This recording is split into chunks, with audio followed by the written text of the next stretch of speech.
Welcome to Theater Talk with Mr. V. Today we're learning about Shakespeare's plays. How many plays did Shakespeare write? You might be surprised to learn that we don't actually know. He wrote at least 37, but there are several additional plays that we think might have been written by him, but no one knows for sure.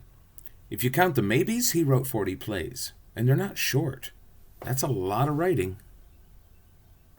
He wrote 3 types of plays: comedies, tragedies, and history plays. Nowadays, we call a play a comedy if it's written to be funny. In Shakespeare's time, though, calling a play a comedy simply meant that the ending turned out happy.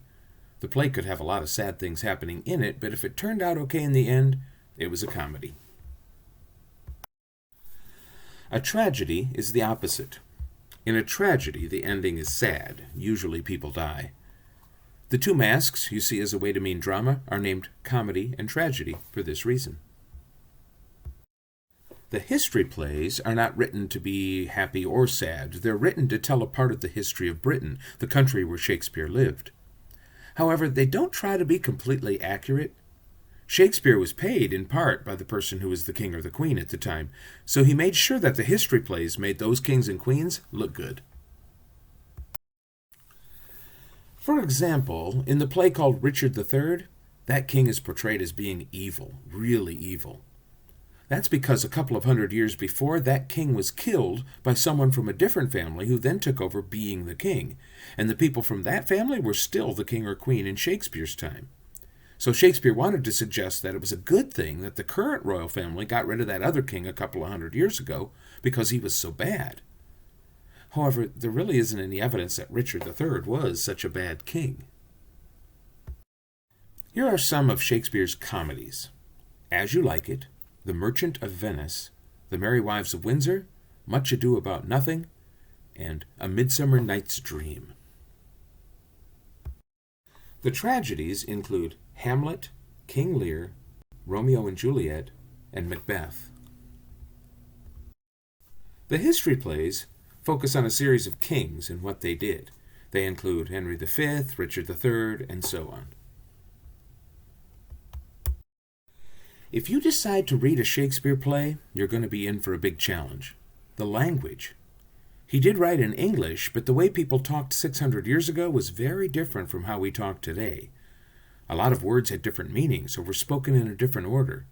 Other words we don't recognize at all. Sometimes slang phrases show up which we don't use today and which don't make sense to us. Part of the challenge, and I think part of the fun of reading a Shakespeare play, is figuring out what it all means. Here's a good example. In the play A Midsummer Night's Dream, a character named Flute is practicing for a play, but he's not sure if he's supposed to talk. He says, "Must I speak now?" The director is named Quince, and here's what he tells Flute: "Aye, marry must you." Now that almost sounds like Yoda telling someone they have to get married. But the word marry, used like that in 1600, meant indeed or definitely. And the way we would arrange the words at the end there would be you must, not must you. So what he's really saying is, yes, definitely, you must. When we did this scene for the Shakespeare Festival last year, our Flute then whipped out a big long script and started to read all the lines of the play, one after another. Shakespeare liked to invent words too, often by sticking 2 words together into a single word. For example, he was the first to put the words bed and room together to make bedroom. Sometimes he invented new words by putting a suffix onto an existing word or using a noun as a verb. Others he just made up. Here are some examples. Why did he invent words? Well, partly because he liked being creative and play with words, but also because 600 years ago there weren't as many words in the English language as there are now, so sometimes he had to make up some to say what he wanted to say.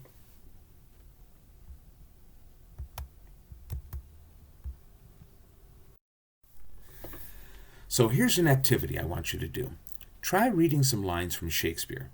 I'll put the example on the screen. Now pause the video and just try reading it. Now, even if you could read all the words, I'll bet you couldn't figure out what she was talking about. Okay, here's some notes to help you out. In Shakespeare's time, the word wherefore meant why. So she's actually asking why he is Romeo, why he has to be named Romeo Montague, since their two families hate each other. She says, Romeo, Romeo, wherefore art thou Romeo? She's saying, Romeo, Romeo, Romeo, why do you have to be from that other family, the ones we hate? Then she goes on to suggest that either he give up his family name, or, if he doesn't want to do that, if he promises that he loves her, she'll give up her family name, which is Capulet. She says, Deny thy father and refuse thy name. Or if thou wilt not, be but sworn my love, and I'll no longer be a Capulet. Then she points out that just calling something one name or another doesn't really change what it is. That would work the same for Romeo. If he doesn't have the name Montague, he'd still be the same guy. She says, What's in a name? That which we call a rose by any other name would smell as sweet. So Romeo would, were he not Romeo called, be just as perfect. Notice that they use the word thee for you, and thy for your, and then wilt means will, and art means are. So now that you know all that, try it again. Okay, I'd like you to try reading this from A Midsummer Night's Dream. Before you try it, though, I'll give you some explanation of what's going on. In this example, the first character, Bottom the Weaver, is trying to show that he's not afraid while all alone in the woods after his friends have run off. They ran away because a fairy named Puck has magically given him the head of a donkey, so he looks ridiculous and he scared everyone away. He sings really, really poorly, which wakes up Titania, the fairy queen, who's sleeping nearby. She thinks his awful singing is wonderful.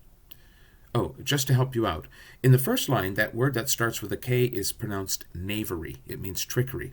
And in the last line, that word is pronounced enamored, which means really, really liking. Here's a picture from the play so you can see how some actors played those parts. Now, pause the video and give it a try. How did you do? Now that you've tried it once, read it again and see if you can add some good expression. Go ahead and pause again. Now here's how I would read it. I see their knavery. This is to make a fool of me, to fright me if they could. But I will not stir from this place, do what they can. I will walk up and down here, and I will sing, that they shall hear I am not afraid. And then he goes on and he sings very horribly, and Titania wakes up, and here's what she says. What angel wakes me from my flowery bed? I pray thee, gentle mortal, sing again. Mine ear is much enamored of thy note. Here are some facts to remember about Shakespeare's plays. He wrote about 40 plays. He wrote 3 kinds of plays: comedies, tragedies, and history plays. Shakespeare liked to invent words. The language is hard to read and to understand, but if you work at it and get some help, you can do it. That's it for this time. Thanks for hanging out with me and learning more about Shakespeare. Now, if you want to try reading another part of one of Shakespeare's plays, just keep watching. If not, you can end the video here. Still with me? Awesome. So here's another little bit of a script for you to try. This is also from Romeo and Juliet. The characters are Benvolio and Tybalt. Pause the video and try reading it through. Now here's what it all means. Benvolio is from the Montague family. His family is always fighting with folks from the other family, the Capulets. He sees some of his servants and the servants of the other family getting into a fight in the street, so he's trying to break it up. He puts his sword between the fighters, and here's what he says. Part, fools! Put up your swords, you know not what you do. Tybalt comes in, and he's from the other family, and he thinks Benvolio is attacking his sweet and innocent servants. He calls them heartless hinds, which means cowardly deer. So he threatens Benvolio. What? Art thou drawn among these heartless hinds? Turn thee, Benvolio, and look upon thy death. Benvolio tries to explain, and tells Tybalt to draw his own sword to help break up the fight. Benvolio says, I do but keep the peace. Put up thy sword, or manage it to part these men with me. Tybalt is too angry and attacks. What? Drawn and talk of peace? I hate the word, as I hate all Montagues, and thee. Have at thee, coward! So now, try it again, and see if it's easier to read. So here I've put notes after each line to explain in detail. Go ahead and read it. Either read it in Shakespeare's language, which is the lines in black, or you can read the whole thing in modern language, which are the lines in blue. So give that a try. I hope you've had fun reading English the way Shakespeare wrote it, the way people talked 600 years ago. We'll learn more about Shakespeare next week.